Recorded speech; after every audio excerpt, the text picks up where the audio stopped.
After the news for the Destiny 2 final update, I've been thinking about Destiny 2 nonstop. It is one of those games that has always been so freaking close to my heart, and it's really difficult to explain how much this game actually means to me. My dad showed up at the house one day talking about this game called Destiny, and I was a big fan of like Uncharted and Assassin's Creed growing up, and it was like a shooter. It was a game that looked kind of like Star Wars, and I love Star Wars, and was a shooter kind of like Uncharted. So I was like, this looks like really up my alley. Eventually my dad got the game, right? And I was too young to really understand the concept of having my own profile, so I just used his all the time. I would play on his profile with my own character, and I loved the game. Eventually Destiny 2 came out, and I was actually able to make my own profile. I was old enough at the time to kind of understand, okay, I can make my own profile and have my own character and my own items. When I was using my dad's account, I would have to use the vaults were always connected, so I never really had my own items. But I started up this account, and that's whenever I was able to kind of get my own things, and everything is mine. I earned everything,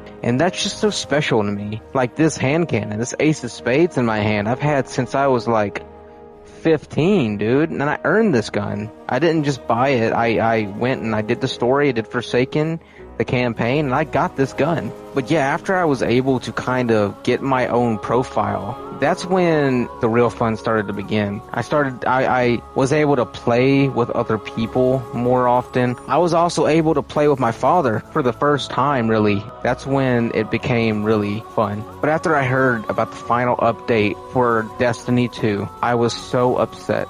But at the same time, I was kind of at peace. The thing about Destiny 2 is that it was always going to end, eventually.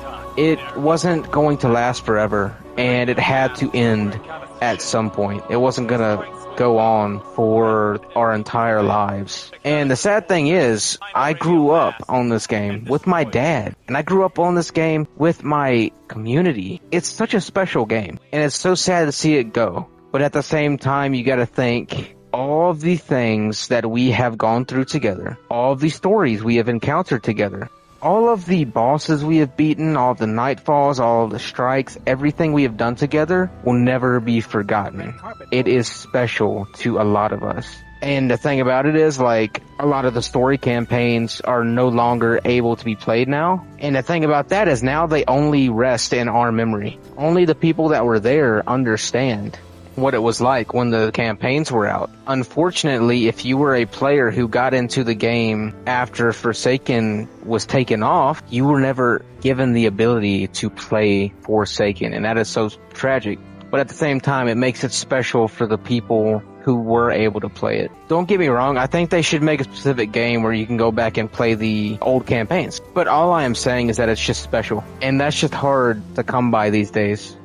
There's not many games that have that much uniqueness, I guess I would say. And yeah, I'm always going to love Destiny and what it did for my life. It made me happy in the hard times. It helped me get through tough times. And I just love Destiny so much. It brought so many people together, and it really sucks to see it go. It really does. But hopefully we will continue with a Destiny 3.